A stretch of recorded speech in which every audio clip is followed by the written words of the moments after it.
السلام علیکم ورحمۃ اللہ وبرکاتہ۔ آج ہم پڑھیں گے کما کے بارے میں۔ کما کا ترجمہ عموماً تم دونوں سے کیا جاتا ہے، مثلاً ربکما تم دونوں کا رب، علیکما تم دونوں پر، معکما تم دونوں کے ساتھ، اتبعکما تم دونوں کی پیروی کرے۔ قال فمن ربکما یا موسیٰ، کہا فرعون نے پس کون ہے تم دونوں کا رب اے موسیٰ؟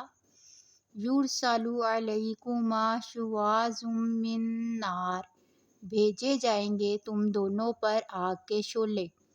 قال لا تخافا اننی معکما اسمع وارا، اس نے فرمایا تم دونوں مت ڈرو، بے شک میں تم دونوں کے ساتھ ہوں، میں سن رہا ہوں اور دیکھ رہا ہوں۔